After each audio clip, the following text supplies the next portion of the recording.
எல்லாரும் என்ன கேக்குறது, அரிசி சாப்பிடாம தமிழ்நாட்டுல எப்படி வாழ்றது அப்படின்னு இல்ல. வீட் அண்ட் ரைஸ் இல்லாம இந்தியால வந்து சாப்பிடணும்னு சொல்றீங்களே, இது நியாயமான்னு கேக்குறாங்க சார்.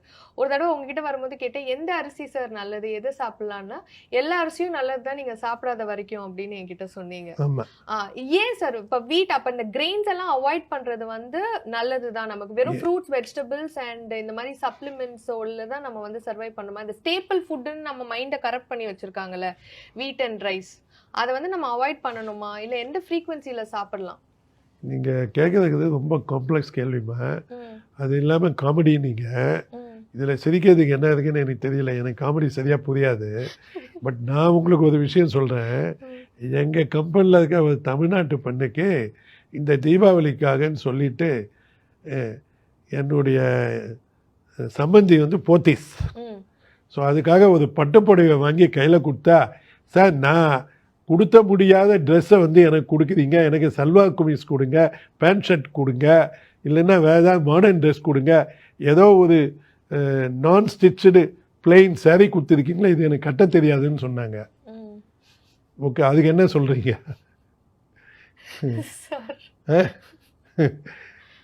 அதனால் மக்கள் வந்து முடியும்னு நினச்சா முடியும், முடியாதுன்னு நினைச்சா முடியாது.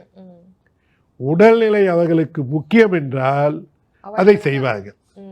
ஓகே, அவர்களுக்கு உதவி செய்யக்கூடிய ஒவ்வொருவருக்கும் உதவி செய்யக்கூடிய ஒரே ஆள் நீங்க தான். You only you can help you. நான் சொல்றதுனால எல்லாம் மக்கள் மாற மாட்டாங்க. பட் ஆனால் இப்போ நிறைய அவேர்னஸ் வந்திருக்கு சார். விமன் வந்து இந்த செல்ஃப் லவ், வந்து இந்த செல்ஃப் கேர், மீ டைம், இந்த மாதிரிலாம் இப்போ நிறைய பண்ண ஆரம்பிச்சிட்டாங்க. அது வரவேற்கத்தக்கது. ஆமாம். ஸோ அதில் தான் எனக்கு நிறைய கொஸ்டின்ஸ் வந்து ஷேர். ஆனால் நீங்கள் ஏன் பெண்களை பற்றியும் ஆண்களை பற்றியும் பேசுங்க, குழந்தைங்களை பற்றி பேச மாட்டீங்களா? சார் பேசலாம் சார், ஆனால் எனக்கு வயசாயிரும்னு நினைச்சிடுவாங்கன்றதுக்காக அதை அப்படியே கவர் பண்ணிட்டு இருக்கேன். அதுதான் ஏற்கனவே ஆயிடுச்சேப்பா.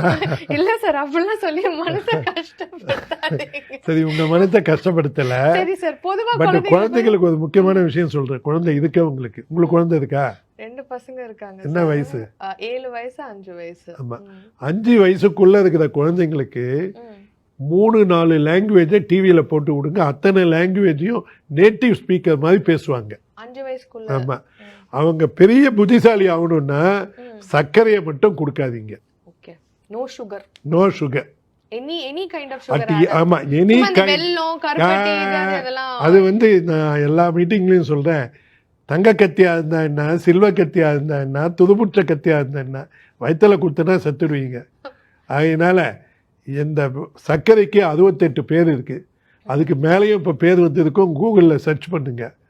எந்த சர்க்கரையும் சாப்பிடாதீங்க. ஆமா, so simple take. Sugar is a poison.